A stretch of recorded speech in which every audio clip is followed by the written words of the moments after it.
go C4 right off the bat, and yeah, then I get killed by a sniper right away because I wasn't paying enough attention to my UAV. What up, guys? This is Shady Cash bringing you another commentary, so on and so forth. Anyway, the main reason I posted this gameplay was because this is the first game I got 2 dogs in 1 match. It's nothing special about the gameplay. It's actually a pretty low kill game. I think I go 35-5 or something like that. I think all my deaths are in first round. But yeah, it was just kind of a little achievement for me. I don't know what it is. I think it's like a mental wall I hit. When I get my high kill streaks off one time, I just cannot, no matter how early it is in the match and how bad the people are that I'm playing, I cannot get them off again for a second time, and just constantly biff it. You know, I had one match where I was running VSAT, dogs, and swarm, and you get your VSAT off. It makes it so easy just for all the assist points you get, knowing where they're at. It's like a guarantee you can't be fucked with, and yeah, I just am that guy that gets fucked with. Like, I always biff it. 3 VSATs in 1 match. I could not get my dogs or swarm off once. So, yeah, anyway. Wanted to post it for that. Just kind of something background for me to talk over. Wanted to tell you guys this story, right? So, this is about a month ago. I'm on my way back, listening to the radio. Don't really listen to the news too much. I get most of my news from, you know, actually reading the news. That way I have some kind of filter, you know.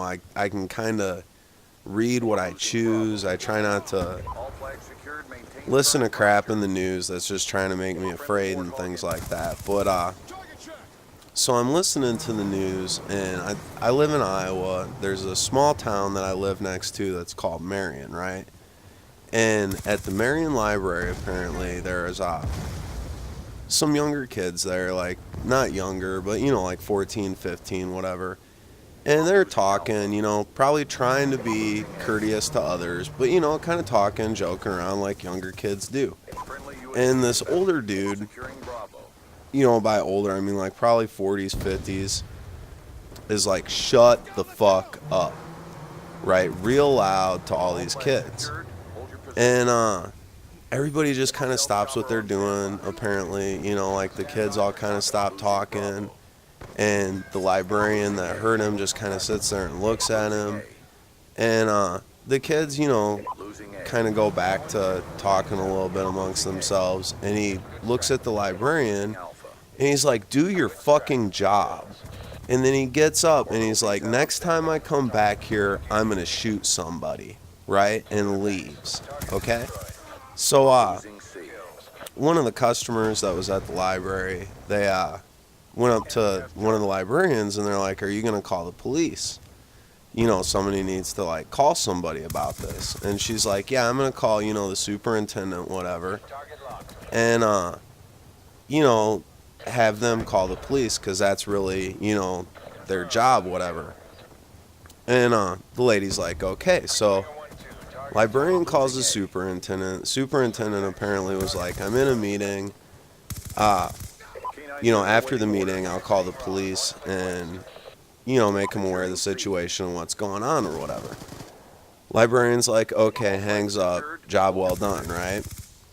Well, later that night, one of the people that was there apparently is friends with somebody on the police force and asked him about it, and was like, and it may have been the spouse and their significant other or something like that, but anyway, it was somebody that had a relationship with one of these cops. And they asked him, you know, they're like, whatever happened with this thing at the library? And the cop's like, oh, I didn't hear anything about that, let me call the chief, you know, whoever's in charge. Calls them. They don't know anything about it. So he calls the superintendent of the library, and he's like, oh yeah, you know, I meant to call you after the meeting, I forgot. Now, to me, I mean, this is inexcusable on so many levels, but this just, like, kind of goes to show, to me, one of the problems with, like, preventing violence. You know, people talk about, you know, lately with all the crazy shit that's been going on you know, with the theater and with the school and everything, everybody's talking about ways we could prevent violence. I think probably the biggest way we could prevent violence that would do the most good would be paying attention to those early warning signs. And that's like not even an early warning sign. That's somebody like coming up and slapping you in the forehead with a fucking message, dude. Like, you know, pay attention to me. And that's the other thing, is that these people that do this crazy shit are just batshit crazy pieces of shit, dude. You know, there's no other way to describe them.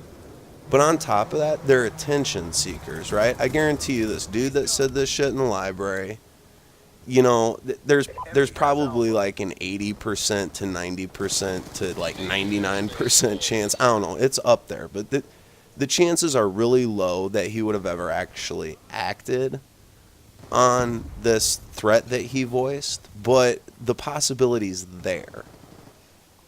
You know what I'm saying? And the thing is a big part of the reason he probably did it was for attention. And that's my second thing, right? Is I think a big thing that people could do to help prevent things like this happening in the future is to not put it all over the news. I mean, I understand that it's really sad, dude, you know, and we should all feel bad about it. But the people that it affected are the people in that community. You know what I mean? That's like something that they really need to deal with and hopefully get through and move on and be stronger because of it. But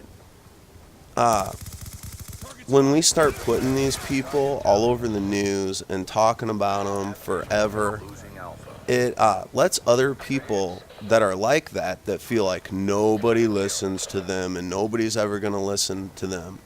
It lets them know that, like, hey, if you need to get people to listen to you, this is how you do it, and everybody's going to pay attention to you. On top of that, like, the thing that makes me the most annoyed by all this is now it feels like this is what, you know, politicians and everybody else has been focused on for, you know, since all this stuff's been going on, and it seems like both sides are using it to kind of further their own agenda. You know, both sides of this debate, and I'm not even getting on one side or other of this debate. I'm just saying that both sides of this debate had these viewpoints and had these agendas and wanted these, you know, things to happen before any of this, you know? And isn't it a nice distraction, you know? Now we can focus on this problem and try to do something that makes us all feel good, but may or may not have any kind of impact on anything or really do anything to help the situation. You know what I'm saying? But I don't know.